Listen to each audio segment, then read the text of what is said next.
네, 반갑습니다. 김용민의 주식 랭킹입니다. 오늘도 시장에서 2차 전지와 관련된 수많은 섹터들이 수급이 몰리면서 강세가 나왔죠. 특히 그 와중에 IRA에 대한 내용들로 인해서 몇몇 종목군들이 강하게 움직이는 모습을 보였습니다. 오늘 제가 여러분들께 말씀드린 내용은 2차 전지 포스코홀딩스와 함께 미국 IRA 독점 수혜를 받을 수 있는 이 주식이 뭔지에 대해서 여러분들께 말씀을 드리도록 하겠습니다. 이게 2차 전지 관련된 이슈들이 워낙 많이 쏟아져 나오다 보니까 많은 분들께서 핵심적인 내용들을 놓치는 경우가 많습니다. 오늘은 그 부분에 대해서 중점적으로 달아보면서 거기에 따른 수혜주 말씀을 드리도록 하겠습니다. 일단 이번 주말 동안 벚꽃 보는 것보다 더 많은 사람들이 몰렸던 이벤트가 있었죠. 바로 서울 모빌리티 쇼입니다. 지난 3월 31일 공식 개막한 2023 서울 모빌리티 쇼의 첫 주말에만 19만 명이 넘는 관람객들이 모였습니다. 전시장 내부에는 EV9, 토레스 EVX, 소나타 D 엣지 등 세계 최초로 공개된 신체와 함께 테슬라봇, 이런 로봇 같은 기술들이 사람들의 이목을 집중시켰고요. 올해 전 세계 12개국에서 163개의 기업, 기관이 참가해서 자동차, UAM, 드론, 전기 스쿠터 등 모빌리티 관련된 제품들이 상당히 많이 기술을 보여줬다라고 여러분들께서 확인하시면 될 것 같습니다. 이게 매년 열리는 행사는 아니고 2년에 한 번씩 열리거든요. 즉 지난 2021년도에 행사가 열렸었는데 지난 행사보다 2배 이상 규모가 커졌고요. 당연히 그 이유는 급격하게 발전한 모빌리티 신기술에 대한 관람객들의 관심이 증가했다라는 게 핵심적인 이유 중에 하나입니다. 그리고 단순히 신기술이 개발돼서라기보다는 미국 IRA를 기점으로 전기차 산업의 성장 속도가 엄청나게 나올 것이다라는 기대감이 시장에 만연하게 깔려 있습니다. 즉 전기차 산업의 급격한 발전으로 인해서 그에 따른 신기술이 뭐가 나올 수 있나라는 내용들이 많은 사람들의 궁금증을 이끌어냈다라고 말씀을 드리고요. 사실 IRA 같은 경우에는 한국 기업들이 엄청나게 수혜를 볼 것이다 라는 뉴스 내용들이 많이 나오고 있지만 사실 모두가 그렇진 않습니다. 완성차 입장에서는 그렇지 않다라고 말씀을 드리고요. 현대자동차 그룹을 비롯한 국내 완성차 업계는 미국의 전기차를 판매할 때 기울어진 운동장에서 글로벌 기업과 경쟁을 해야 됩니다. 즉 보조금적인 부분에서 국내 기업은 기울어진 운동장에서 경쟁을 해야 된다라는 단점이 있고요. 미국 정부가 발표한 IRA 시행에 따른 전기차 세액공제 잠정 세부 지침에 최종 조립 조건 그리고 구매자 소득 상한에 대한 규제는 원래 예상이 되었던 현행을 유지하겠다라고 결과가 나오고 말았습니다. 우리가 잘 알고 있는 양극재랑 음극재 기업들 같은 경우에는 광물이 양극재, 음극재에 포함이 되면서 IRA에 대한 수혜를 받으면서 엄청난 시장에서 주목을 받았죠. 전기차 산업의 본격적인 성장이 나올 것이다라는 뉴스들이 쏟아져 나오고 있는 지금 완성차 업체 같은 경우에는 다른 전략을 제시할 수밖에 없습니다. 왜? 결국에는 미국의 공장이 완공돼서 전기차 생산량이 늘어나기 전까지는 IRA에 대한 수혜를 받을 수 없는데 그렇다고 IRA에 대한 수혜를 전혀 안 보는 거냐? 그렇지 않습니다. IRA를 통해서 직접적으로 보조금을 받지 못한다고 하더라도 IRA로 인해서 미국 전기차 시장이 폭발적으로 성장한다고 하면은 그에 따른 수혜는 완성차 업체가 볼 수 있다라고 여러분들께 말씀을 드리고요. 그렇기 때문에 현대자동차 그룹 같은 경우에는 급격하게 성장하는 이 자동차 산업 속에서 미래차에 빠질 수 없는 핵심 기술을 최근에 신차를 하나 냈죠. 그 최신 전기차 모델에 포함하여서 이번에 공개를 하였습니다. 그 자동차 모델이 뭐예요? 바로 EV9이죠. 한 외신 기자는 기아의 대형 전기 SUV를 앞두고 오늘의 히어로카가 떴다라고 언급을 합니다.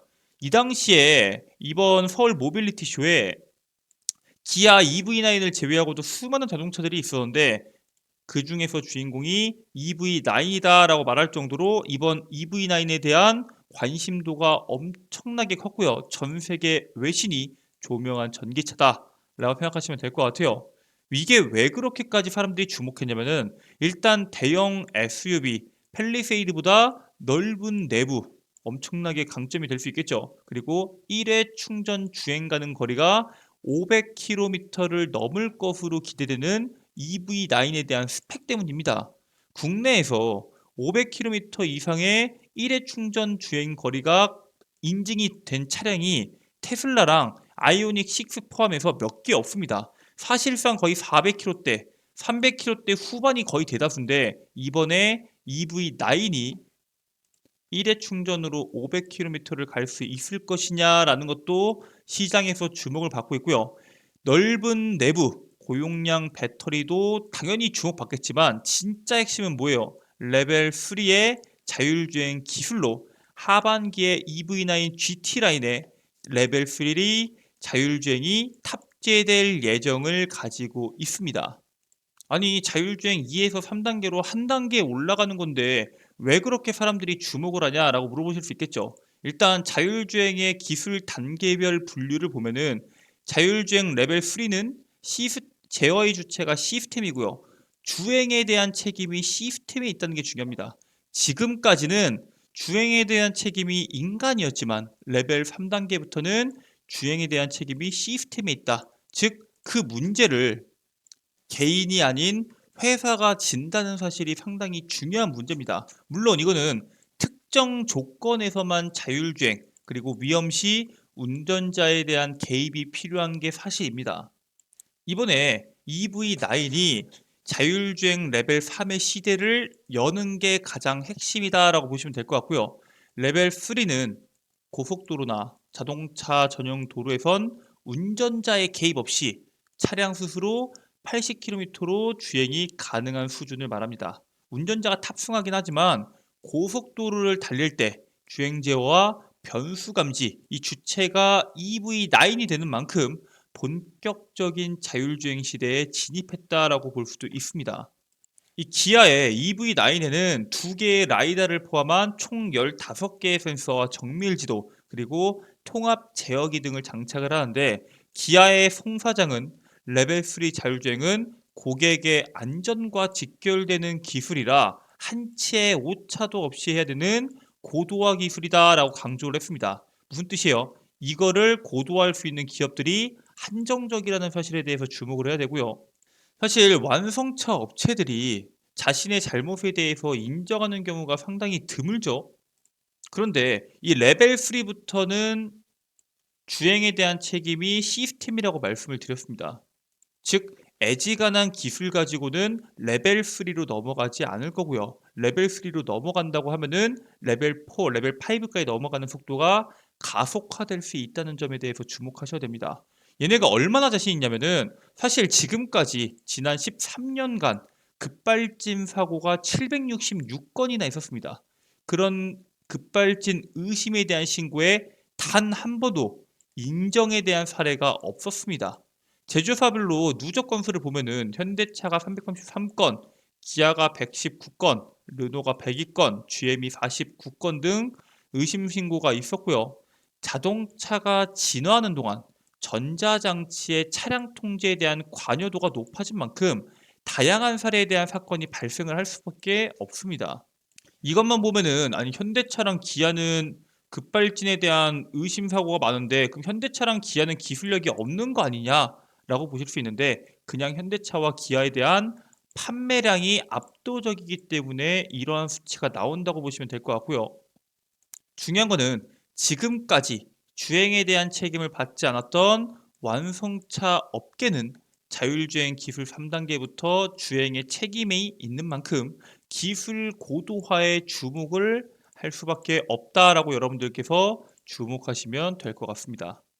아니 근데 자율주행이 진짜 상용화가 될 수 있을까? 이거 고속도로에서만 되고 차량 많은 데서 복잡한 데서는 안 되는 거 아니냐라고 물어보실 수 있는데 이미 지난 3월 31일 빌 게이츠는 런던 시내에서 영국 스타트업인 웨이브가 개발한 자율주행차를 타본 체험기를 자신의 블로그에 업로드를 했습니다. 얘가 뭐라고 했냐면은 시승 경험에 대해서 환상적이다라고 언급을 했고요. 이 차는 운전 환경이 가장 좋지 않은 런던 시내에서 우리를 태워줬다라고 호평을 합니다. 즉 길이 아무리 막히고 여러 가지에 대한 변수가 있다고 하더라도 그것을 해소할 수 있을 정도로 자율주행에 대한 기술력이 엄청나게 발전했다라는 사실을 가장 중점적으로 봐야 되고요. 게이츠는 자율주행차 기술이 향후 10년 이내로 티빙 포인트에 도달할 것이다 라고 말을 하면서 개인용 PC만큼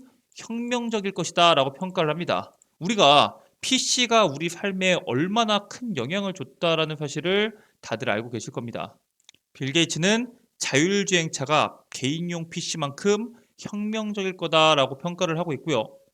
단순히 이 자율주행차에 대한 기업들의 진입이 완성차 업체한테만 정해져 있는 산업이 아니라 이 산업의 규모가 2035년도까지 1200조 규모로 성장할 수 있는 산업이기 때문에 자율주행 산업에 완성차 기업들만 뛰어드는 게 아니죠. 글로벌 대기업들, IT 기업들이 끊임없이 투자를 지속하고 있습니다. 대표적으로 어떤 기업이 있나요?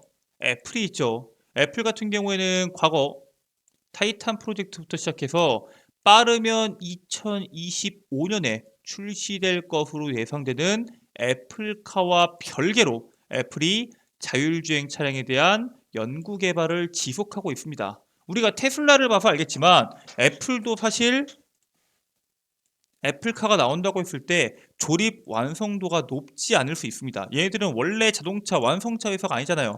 그런데 그 안에 들어가는 IT, 자율주행이라든가 안에 들어가는 소프트웨어에 대한 기대감이 상당히 높은 거죠. 애플은 올해 3월에도 200명이 넘는 운전자를 통해서 67대의 자율주행 차량을 시험 운행을 했고요. 운행 기간 중에 한 건의 사고가 발생했다라는 내용이 나왔습니다. 즉 지속적으로 사고가 발생한다고 하더라도 지속적으로 현재 자율주행에 대해서 개발이 진행이 되고 있고요.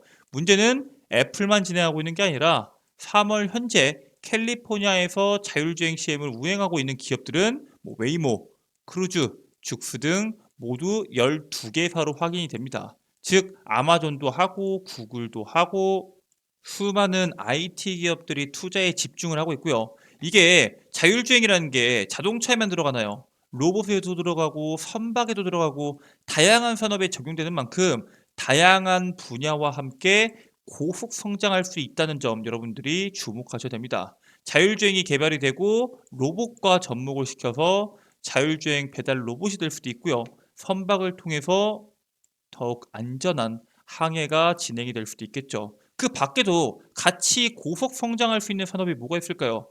반도체가 있겠죠. 이번에 삼성전자가 삼성의 파운드리가 모빌아이에 대한 자율칩을 만든다는 이슈가 최근에 나왔습니다. 카메라 기반의 ADAS 칩 시장에서 70%의 점유율을 차지하고 있는 세계적인 자율주행 칩 전문 기업 모빌아이의 자율차 칩을 삼성전자가 만든다라는 이슈가 나왔죠. 이 ADS 칩 같은 경우에는 그냥 첨단 운전자 시스템 칩 같은 경우에는 자동차의 전방 추돌 방지, 차로 유지, 스마트 크루즈 컨트롤 같은 이 자율주행을 함에 있어서 핵심적인 기능을 하는 그러한 칩을 말하고 있고요. 원래 이 칩 자체를 TSMC가 주로 맡아서 했었습니다. 이게 모빌아이의 IQ라는 시리즈인데 이걸 원래 TSMC가 주로 맡아서 했었는데 일부 물량을 누가 받았다고요? 삼성전자가 받자 시장에서는 기술력을 인정받은 결과다라고 평가를 하고 있고요. 삼성전자 파운드리 사업부 같은 경우에는 2019년도부터 테슬라 자율주행 칩을 생산을 했고요. 앞으로도 모빌아이를 필두로 수주가 지속적으로 증가할 것이다 라는 전망이 나오고 있습니다. 사실 많이 알려진 게 테슬라랑 이번에 모빌아이지 그 전에도 지난달에도 자율주행차에 대한 이슈가 나왔었죠. 바로 지난 2월에 미국 AI 반도체 전문 기업인 암바렐라와 함께 자율주행 차량용 반도체를 생산 협력을 삼성전자가 하게 됩니다. 이것도 마찬가지로 첨단 운전자 지원 시스템 이 ADS에 탑재되는 암바렐라 최신 SoC CV3-AD685를 생산할 예정이다 라고 기사가 나왔는데, 여기에서 이제 SoC가 뭐냐면은 여러 가지에 대한 기능들, 이 여러 가지에 대한 기능을 가진 시스템을 하나의 칩에 구현을 해서 기술 집약적인 반도체를 SoC라고 부릅니다. 시스템 온 칩이라고 부르는데, 어쨌든 요거를 암바렐라의 최신 시스템 온 칩을 삼성전자가 생산할 예정을 갖고 있고요. 이거 같은 경우에는 차세대 인공지능 엔진을 탑재해서 카메라와 레이더를 통해 입력된 운전 상황을 스스로 판단하고 제어하는 차량의 두뇌 역할을 하는 그러한 칩입니다. 이렇게 모빌리티 산업의 핵심 기술의 발전으로 일상생활에 적용이 되면 적용이 될수록 시장에 파급력이 강하게 나올 수 있는 게 바로 자율주행 산업이고요. 그 산업을 우리가 반드시 주목해 볼 필요가 있다라고 말씀을 드립니다. 사실 이 암바렐라와의 이슈도 그렇고 그 전에 모비라이에 대한 이슈도 그렇고 삼성이 현재 자율차 핵심 부품에 대해서 상당히 신경을 많이 쓰고 있습니다. 지난달 23일 전 이 이재용 회장이 전세기입니다. 전세기 편으로 베이징 공항에 도착한 다음 날인 24일에 삼성전기 텐진 사업장에 방문을 합니다. 2020년 5월 삼성전자 시안 반도체 사업장을 점검한 이후로 3년 만에 방문을 했는데, 왜 방문했냐? 바로 이 MLCC 자율주행차의 핵심 부품 공장이 앞으로 블루오션으로 떠오를 것이다. 즉 지속적인 생산 비중을 확대해야 된다라는 말을 하면서 시장에서 주목받기 전에 먼저 방문했다라는 기사가 나왔고요. 전기차와 미래 산업에서 절대 빠질 수 없는 핵심 산업이 바로 이 자율주행 산업입니다. 즉 투자가 본격화되기 전에 저평가 종목을 공략하면은 여러분들께서 큰 수익을 가져가실 수 있다라고 말씀을 드리고요. IRA 이후에 미국에서부터 시작되는 전기차 산업의 폭발적인 성장과 함께 주목받을 수 있는 산업이기 때문에 여러분들께서 지금부터 눈여겨보시고 주목하셔서 투자하시기를 바라겠습니다. 자, 그래서 오늘 제가 여러분들께 준비한 저평가 종목 바로 말씀을 드리도록 하겠습니다. 첫 번째는 모트렉스입니다.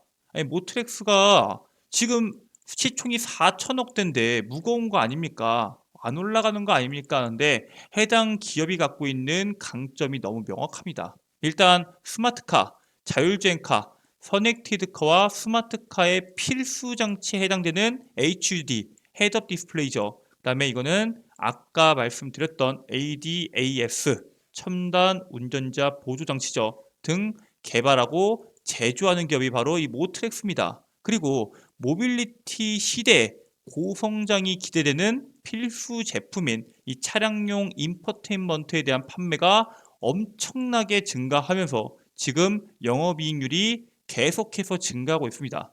지난해 영업이익이 역대 최고를 기록을 했고요. 그뿐만 아니라 이 기업도 우리가 잘 알고 있는 에코프로 PM 아니면 포스코그룹처럼 이 자회사까지도 전부 다 전기차 산업으로 계열화해서 현재 투자를 진행하고 있습니다. 이 모트렉스의 EV 자회사를 통해서 전기차 충전기 신사업까지 사업을 확장하고 있는 기업이기 때문에 앞으로 전기차 산업의 성장 그리고 자율주행차 산업의 성장에 따라서 시장에서 주목받을 수 있는 기업이 모트렉스다라고 말씀을 드립니다. 그 다음 종목은 넥스트칩이에요. 이 넥스트칩 같은 경우에는 차량용 반도체 전문 회사인 넥스트칩이 ST 마이크로 일렉트로닉스와 함께 차량용 이미지 센서 분야에서 협력을 통해서 ADAS 시장에 진출을 가속한다라는 기사가 나왔습니다. 이 운전자 지원 시스템 있죠. 첨단 운전자 지원 시스템 관련된 종목군들은 자율주행 시장이 성장함에 따라서 가장 먼저 부각될 수 있는 산업이기 때문에 해당 관련된 기업들 여러분들께서 반드시 눈여겨봐야 된다라고 말씀을 드리고요. 그뿐만 아니라 이 오토모티브 인캐빈 카메라 및 솔루션 분야에 대해서 협력을 한다. 이 인캐빈이 뭐냐? 차량 내부의 카메라입니다. 즉 차량이 있으면은 그 차량 내부의 카메라를 통해서 운전자가 현재 어떠한 행동을 하고 있냐, 거기에 따라서 다양한 성능을 보여주고 있는 기술이고요. 그리고 얘네 같은 경우에는 영상 처리 반도체 기술로 글로벌 이미지 센서 업체들과 협력을 진행하고 있습니다. OEM 업체 그리고 협력사를 타겟으로 자율주행차 그리고 ADAS 시장에 진입할 전망을 갖고 있는 만큼 앞으로 전기차 산업의 성장과 그리고 자율주행 차량의 성장에 따른 수혜를 볼 수 있는 기업이기 때문에 여러분들께서 주목하셔서 지금부터 바닥주일 때부터 모아가시는 전략을 꼭 하시기를 바라겠습니다. 네, 오늘 준비된 내용은 이렇게 마무리가 됐고요. 방금 말씀드렸던 것처럼 자율주행 산업이 전기차 하나에만 국한되는 게 아니라 로봇 산업, 선박 산업에도 들어간다고 했죠. 즉 결국에는 미래 산업 같은 경우에는 전부 다 연결되어 있기 때문에 그 또 다른 미래 산업에 대해서도 여러분들께서 충분한 공부가 필요합니다. 김용민의 주식 랭킹 채널에서는 또 다른 미래 산업 중에 하나인 로봇 섹터에 대한 총정리 리포트를 여러분들께 100% 무료로 제공해 드리고 있습니다. 이게 로봇 산업 같은 경우에는 삼성뿐만 아니라 뭐 LG, 두산, 현대, 국내 내노라는 대기업들이 전부 다 미래 먹거리 산업으로 선정한 만큼 향후에 하반기까지도 이슈가 지속적으로 나올 겁니다. 그 이슈에 따라서 로봇 산업이 어떤 식으로 움직이는지 그리고 거기에 따른 로봇 관련주가 뭐가 있는지에 대한 정리가 되어 있는 로봇 섹터 총정리집이다 라고 생각하시면 될 것 같고요. 해당 리포트를 다운로드 받는 방법에 대해서는 제가 지금부터 자세하게 설명드리도록 하겠습니다. 여러분들 핸드폰에 보시면은 구글 플레이 스토어가 있을 겁니다. 이 구글 플레이 스토어에다가 김용민의 급등 시그널을 검색하시면은 어플리케이션이 하나 나옵니다. 어플리케이션 보시면은 김용민의 급등 시그널이라고 있는데 밑에 유사한 어플리케이션 많은데 잘못 들어가시면 안 되고요. 반드시 김용민의 급등 시그널 맞는지 확인하시고 클릭하시길 바라겠습니다. 어플리케이션 클릭하게 되면은 설치하기 버튼이 있을 겁니다. 100% 무료 설치고요. 설치하실 때 여러분들의 개인정보, 전화번호를 적으실 필요가 전혀 없습니다. 그냥 설치하시고 들어오셔서 이용하시기만 하시면 되겠고요. 어플리케이션 설치 후에 들어오시게 되면은 이런 식으로 어플리케이션이 나올 겁니다. 나와 있는 어플리케이션 컨텐츠 중에서 좌측 위에 있는 급등 추천주 컨텐츠를 클릭해 주시고요.